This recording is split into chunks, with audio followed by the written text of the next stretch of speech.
357th went to aid each combat wing as it arrived, providing support in the air for 30 minutes. Upwards of 30 enemy aircraft at a time were attacked in these separate flights, driven away from above and below the bombers. Some of the P-51s left their formations to engage enemy fighters below the bomber level in order to prevent them from reforming to come up for further attacks. Though fighting under the most difficult conditions, subjected to the constant anti-aircraft and enemy aircraft fire, so skillfully and aggressively were the attacks on the enemy fighters carried out that not a single aircraft of the 357th was lost. In driving the enemy fighters away from the bombers, 20 Nazi fighters were destroyed, 1 probable and 7 others damaged. On withdrawal, one flight of 5 P-51s strafed a large enemy airfield in central Germany, damaging 3 twin-engine and single-engine aircraft on the ground and killing 15 to 20 armed personnel before regaining altitude and returning to the bombers. That's a pretty good citation for an early mission, just learning how to fight, isn't it? Not long after this, I had a freak accident. I think it was a mission to southern France. While over enemy territory, a burst of flak cut my oxygen line. Since I was above 25,000 feet, I soon passed out. The next thing I knew, I was in a spin, engine dead, since the fuel tank that it was set was dry. Somehow, I recovered from the spin, changed the fuel setting, got the engine started, and then I had to dodge the trees that were in front of me. I picked up a few leaves in the air scoop. Then I looked at my watch. 90 minutes were not in my memory. I have no idea where I was, but remembered what heading I was on, so I reversed the heading that I remembered and flew until I found the English Channel. Then I went back to England, but I was getting low on gas. So I landed at, rather than stretching it to about the home base, I landed at the 4th group. The officer I talked to was Captain Meade, who lived a couple of blocks from my home in Clifton Forge, Virginia. To top it off, the mechanic who repaired my plane was Hotshot Tucker, former schoolmate. We had played ball together for high school. I still have a picture of Tucker with me beside a P-47. Many weeks later, this story got a lot of publicity. Lowell Thomas on the radio, newspapers, Time magazine. So that's my claim to fame. I hope I did a little bit more than that. During this period, I was flying more with Andy Anderson, but Peters and Pasco were flying with Jim Browning. My crew chief was Red Dodsworth, and Whitey McCain was his assistant. Whitey was soon promoted. Whitey and I became good friends in spite of one incident. One snowy day, the visibility was so limited that Whitey was riding on my wing to guide me to the end of the runway.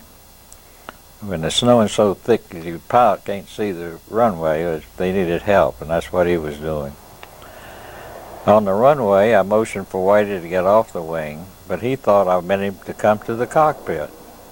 I was watching Andy, and when Andy pushed the throttle forward, I did the same. Poor Whitey was blown off the wing, but was wrapped up so well he wasn't hurt. I was glad of that. I never knew of this until many years later.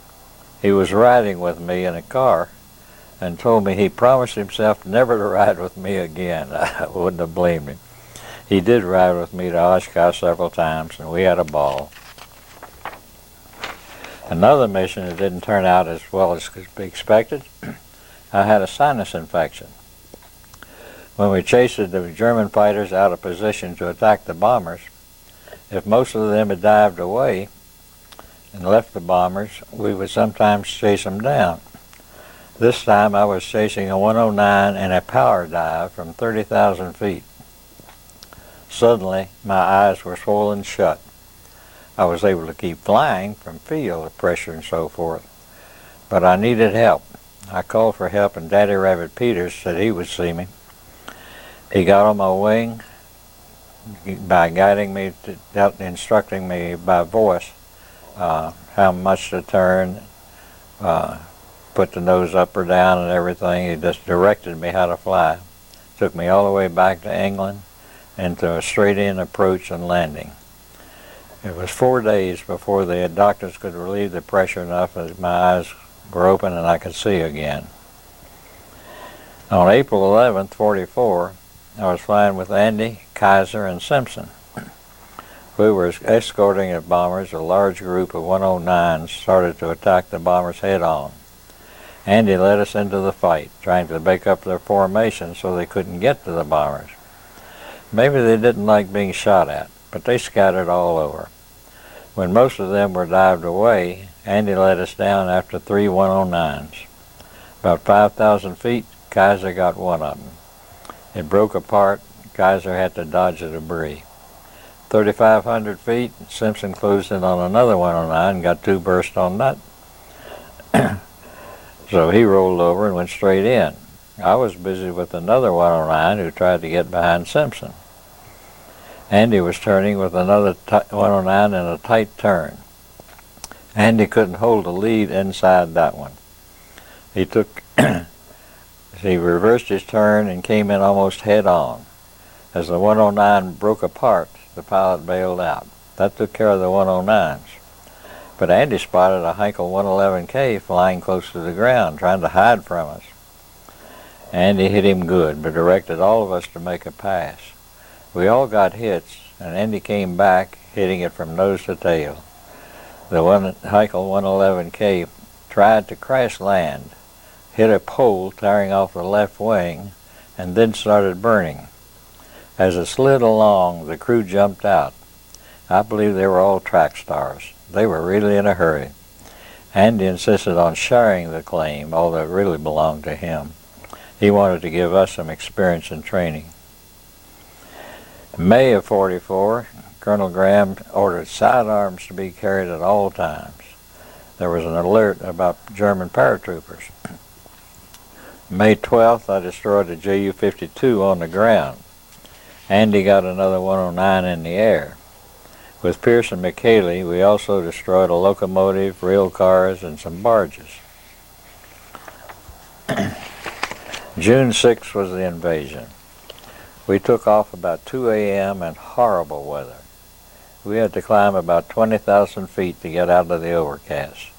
It was beautiful when I got on top. The moon was full and bright, and as the planes would break out of the overcast, they were in different attitudes from the long climb on instruments.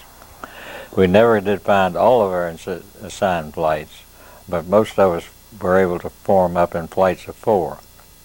We went to France to make sure that no German fighters could bother the invasion and prevent reinforcements from being brought up. After 6 hours, we came back to the base for fuel. The group flew 8 missions on that day of the invasion, and smaller flights had different objectives. I flew 18 hours of 3 different missions.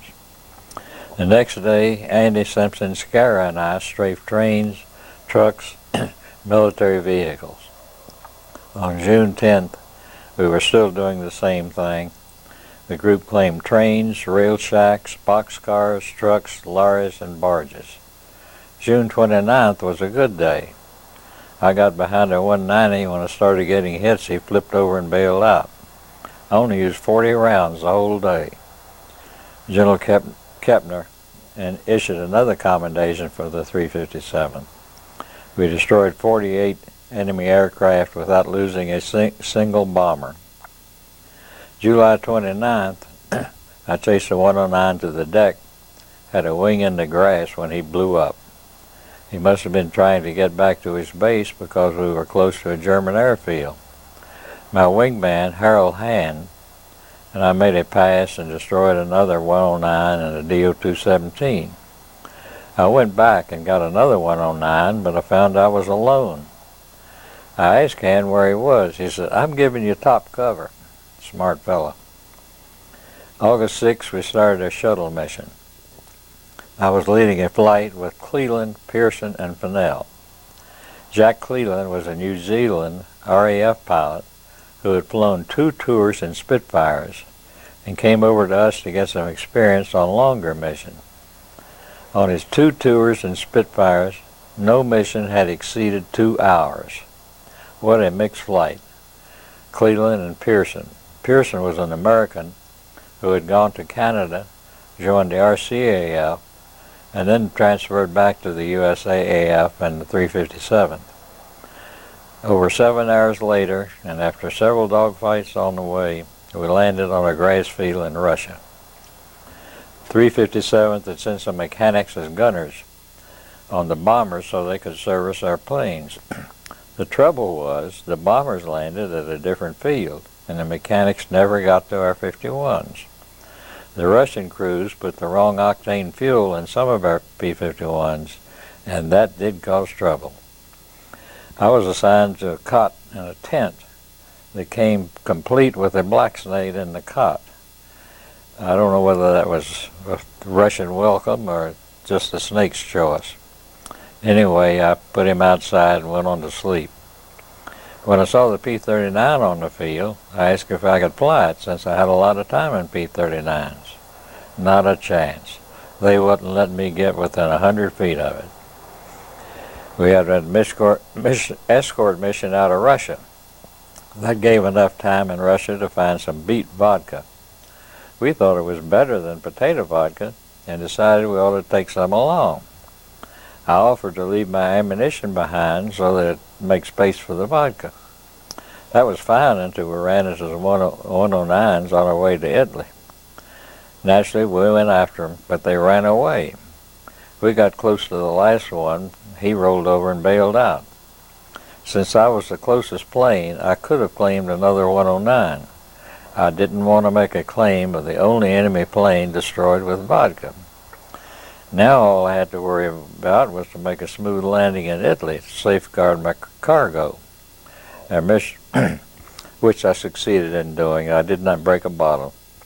Our mission from Italy was a real thrill.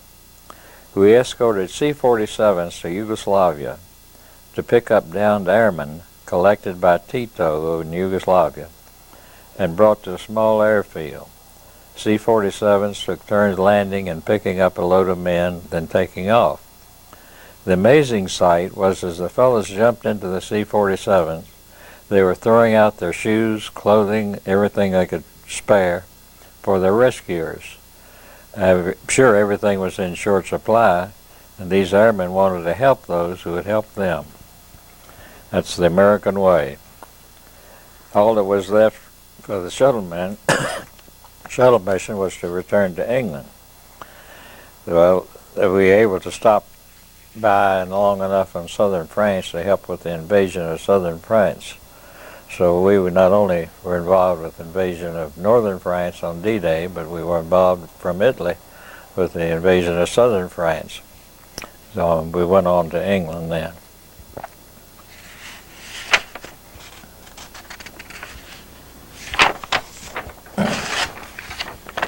How do you think Cleland, whose all of his earlier missions had not exceeded 2 hours, felt by then?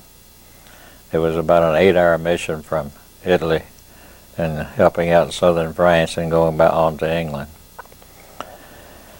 He survived. I remember many exciting missions. On one, a 109 blew up where I was too close. Pieces of the 109 came into my cockpit and landed in my lap. I still have that piece of extremely light and strong metal. And another, I saw a 109 in a shallow dive after the pilot had bailed out. The plane crashed into the side of a factory. However, on the other side of the factory, only the engine was heavy enough to go all the way through the 2 walls in the building and it went sliding down the main street in town. Weird sight. On another mission, a cannon shell came through the side of my canopy. It took the canopy, oxygen mask, helmet, all of these attachments, gave me a haircut and a bad burn on my neck. Everyone knows you can't hit a 90-degree shot very often, so I still wonder who the German was shooting at. At least I knew my